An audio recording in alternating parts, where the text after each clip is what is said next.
Hi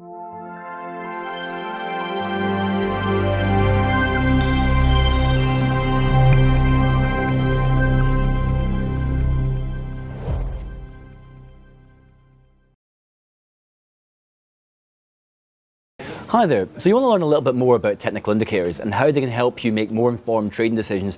Well, that's fantastic. So what we're going to go ahead and look at are some of my personal favorites. We're going to look at the simple moving average, or the SMA, the MACD, which is moving average convergence divergence, the RSI, or the relative strength index, and what's called the slow stochastic. So what we're going to look at first is the SMA, or the simple moving average. One of the most basic technical indicators out there, but yet one of the most important. And certainly in a lot of kind of financial websites and publications, people will talk about whenever or not a product has broken or breached a specific moving average. So once you understand what this actually represents and what it means, it will help you a lot more in your trading and will help you more accurately pinpoint your entry points and also potentially some of your exit points as well. So first of all, let's look at the SMA, and you select the SMA by selecting overlays and then going to simple SMA, which is a simple moving average. It will then come up with asking you if you want to change it from the default.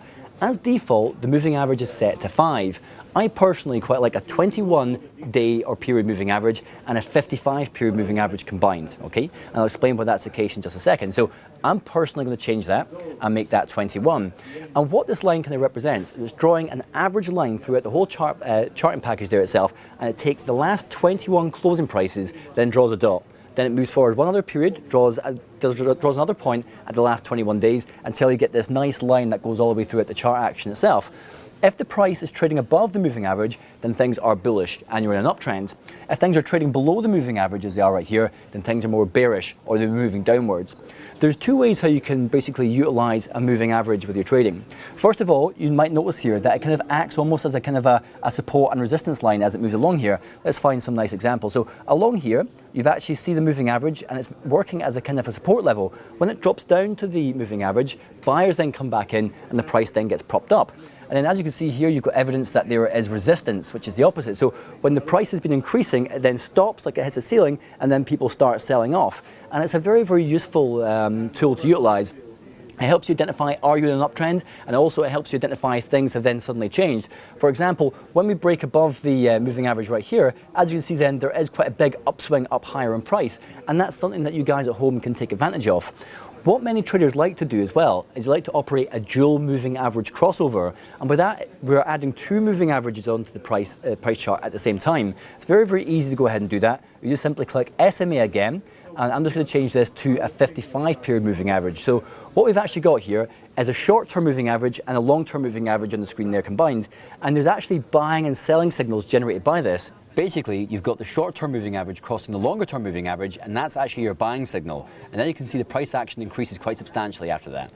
And then we've got an example of a selling signal right here, where you can see that the short-term moving average has crossed the longer-term moving average, and then as you can see there, the price has in fact dropped down in value there quite substantially. So there's quite some interesting techniques you can utilize. You can either use the moving average as a support or resistance, and you can either trade it in that particular direction, or you can wait until it closes or breaks the moving average and utilize that as a trading engine there as well. So if it closes above the moving average, that can be seen to be bullish. If it trades below the moving average, that can be seen to be bearish. Or you can add two moving averages there, and when you get the crossovers, things look quite good there. So you get if you get a crossover as we do right here, that's a buying signal, or a crossover over here, that is a selling signal as well.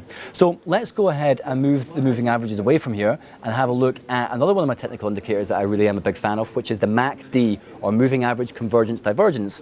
And you add that on there very easily by just going to studies and then selecting the MACD. MACD is incredibly useful. What the MACD consists of is a series of red and white ribbons, which when they actually cross over, they provide you buying and selling signals. And they're very, very useful over a whole variety of different time frames. As we can see here on the actual chart, if I just go ahead and add a cursor on here, when we actually get these crossovers from white to red, that is a selling signal. From red to white, that is a buying signal. And you can see this matches up very, very nicely. So we've got a selling signal right there. As you can see there, that was very quickly followed by a selling signal in the price action. If we take this example right here, which is a buying signal, so the red to white, that was quickly followed by an upswing in the actual price right here. And as you can see there, it quite cleanly follows this pattern all the way throughout. And and it's something you can very easily take advantage of there at home. This other part of the MACD, the bit where you've got the blue shading and the orange shading, is giving you an idea about the strength of the trend. If the orange part is getting bigger, that tells you the downtrend is accelerating. If the blue part's getting bigger, it's telling you the uptrend is accelerating. And when you actually see these begin to move back down to what's called the zero line, which is this level that's right here in the middle where it says 0, that's giving you an early warning signal of that MACD crossover. For you guys at home, because it's an introductory video, the main element of the MACD is when you've got the white ribbon turning into red, that's a selling signal. The red ribbon turning into white, that is a buying signal. But remember, these are best utilized in conjunction with basic support and resistance principles. So the next indicator we're going to look at is called the RSI, or the Relative Strength Index. So let me just go ahead and get that on there. Very, very simple to understand. It's another oscillator that appears at the bottom. And basically what we've got here is we've got a 70% level, which is this blue level across the top, and we've got a 30% level, which is this orange line along the bottom. And quite simply, when it's trading above this level, that means that things are slightly overbought. When things are trading below this level, that means that things are slightly oversold. And typically, you can see there that we've got these colored sections right here to make it more easy for you to identify if you're overbought or oversold. When this actually happens, when it goes above there, that is an early warning signal that things are looking that little bit more interesting. But it's when it crosses back through the 70% level that the selling signal is actually generated. So if we look at this example right here, this is telling you right now that you're in overbought territory, and it's only when it breaks back through right here that it's actually a selling signal. And you can see with this actual price action, it has in fact moved down in value quite quickly after here. And conversely, when we had the buying signal right here on the RSI, that was very quickly followed by an upswing in the price action like so. Dead simple to understand. Anybody at home can go ahead and do it. So if we look at another technical indicator, and the last one for this video, it's called the Slow Stochastic, and it kind of works very similar to a MACD and an RSI combined. So if I just remove the RSI from there, and we get Slow Stochastic on there, and you can see there that we're pretty much using the default settings for these technical indicators. The only ones that I choose to play about with are the moving averages, but it depends what type of trading you're doing. But a lot of these other technical indicators, such as the MACD, the RSI, the Stochastics, I mainly utilize the default settings, and they're certainly the best ones for you guys at home to get to grips with. So the Slow Stochastic works very, very similar to the MACD and RSI combined. You've got this level here at 80% in blue and a level at 20% in orange.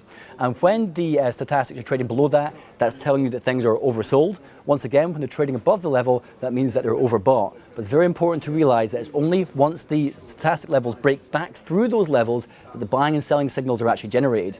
And what we can actually see right here, so we're overbought right here, then the sell signal generated here, very quickly followed by a move down. And if we move to this section right here, so it's gone into oversold territory, so I told you it's slightly overdone, but it's only when it breaks back through the level there that the buying signal has been generated. And many clients and customers like to utilize the MACD and the RSI together, or the RSI and the stochastics together. And moving averages can obviously be utilized on top of the price charts as well.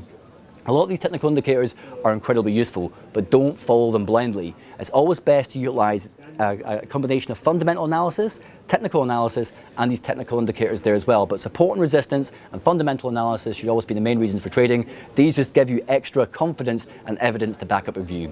And that's a quick introduction to the technical indicators.